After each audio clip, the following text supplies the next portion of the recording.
Good day mga bossing. Today meron tayong quick demonstration ng ating top of the line dashcam mga bossing. So this is 100% plug and play para sa lahat ng kotse mga bossing. So ito yung mga features niya. Meron siyang reverse camera of course. Tapos ito mga bossing, dual mode. This is the front, this is the back. So pag swipe natin ulit, ito naman mga bossing yung front ulit. Tapos ito yung likod. So as you can see mga bossing, sobrang HD niya kasi 4K resolution po yung quality ng camera natin. Tapos mga bossing, meron na itong kasamang Wi-Fi. So pwede niya po kunin yung files using your cellphone. Tapos mga bossing, nakaka-detect siya ng mga kotse. For example, ito, pag malapit-lapit na ito mga bossing, magkakaroon na ng mga box yan. So we are here right now mga bossing sa Cagayan de Oro. Meron tayong pinasukan na subdivision, I'm not sure.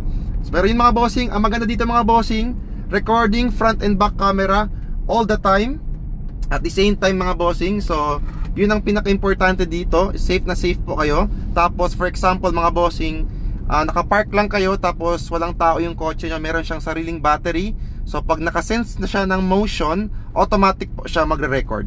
So that's the good thing about this dashcam mga boss, additional layer of protection para sa kotse nyo. Tapos mga bossing, ito maganda pa rin sa kanya, kapag nag-reverse kayo, automatic magkakaroon siya ng parang guideline. So kumbaga yun ang limitation mga bossing, kung hanggang saan po kayo pwede mag-reverse.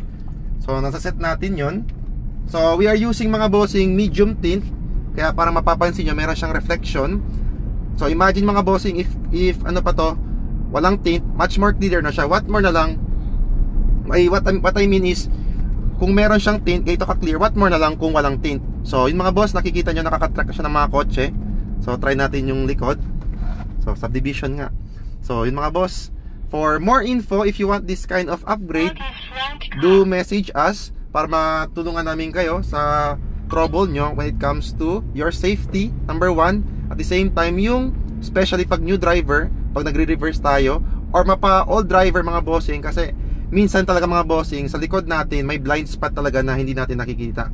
So yun lang mga bossing, we have our shop here located sa Opol Bara, Misamis Oriental. So malapit lang sa Cagayan de Oro. So we also have our Pagadian and Zamboanga branch mga bossing. So yun lang mga bossing. Thank you for watching. Peace!